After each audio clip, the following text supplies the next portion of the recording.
3 dienas Kėdainių sporto mokykloje vyko 5-asis 1995 metais gimusių jaunuolių futbolo turnyras Būk pasveikintas futbolo pavasarį.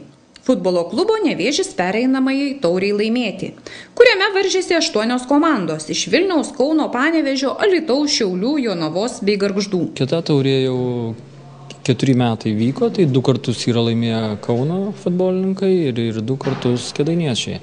Tas turnyras yra vis dėlto, reiktų pabrėžti, kad draugiškas ir čia kiekvienas miestas, kiekvienas treneris sprendžia savo užduotis. Kas atsiveža daugiau žaidėjų ir duoda pažaisti, kas optimalia sudėtim žaidžia. Taip, kad šiandien, kaip aš ir sakau, kiekvienas treneris sprendžia savo užduotis, o šiaip iš tikrųjų, kaip ir minėjau, turnyras tikrai gan pajėgus, yra iš Šiaulių gan pajėgi komanda ir Vilniaus atvažiavus pajėgi komanda. Panevėžio futbolo akademija ir mūsų kaimyna Jonava gan stipri komanda, taip kad tikrai yra su ko pasivaržyti. Pakelt meistriškūnumą, individualiam, techniniam tikrai jis yra naudingas.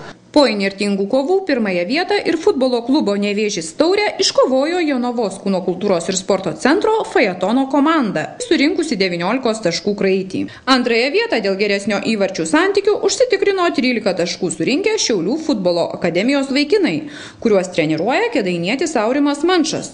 O trečioji vieta taip pat su 13 taškų kraičiu atiteko kėdainiečiams, kurie dėja į pensiją išėjus sporto mokyklos treneriui Vidmantui Urbonui nebeturi savo grupės. Aš galiu pranešti, kad ta komanda yra išardyta, jinai sporto mokykloje ta grupė uždaryta. Tik neaišku, dėl ko jinai uždaryta, nes ta komanda lošia aukščiausiai lygoje.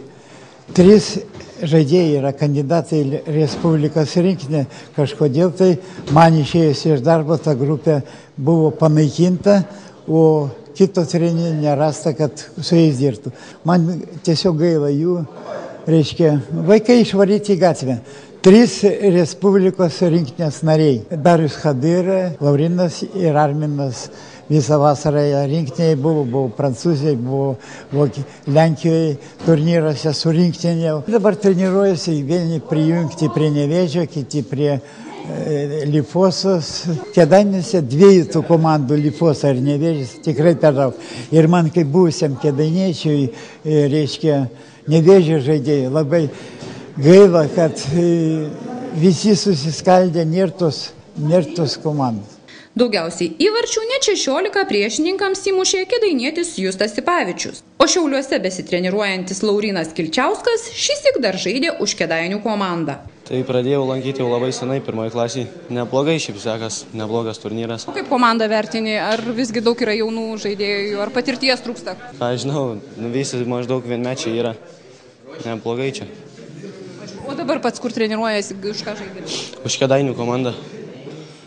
Čia susijungė 2 komandos ir padarė 1. Kaip čia dabar buvo, kad Šiauliuose treniruojasi, o už Kėdainių žaidė? Čia taip treneriai nusprendė, jie tarpusavį ten ir neseniai už Kėdainių žaidžiau, dabar už Kėdainius paprašė žaisti. Kaip vertini savo komandą? Visai neblogai sekėsi? Nu, neblogai iš tikrųjų, kaip tiek laiko nesitreniravę, labai geri pasiekimai, bet nepavyko mums prieš Šiaulius laimėti.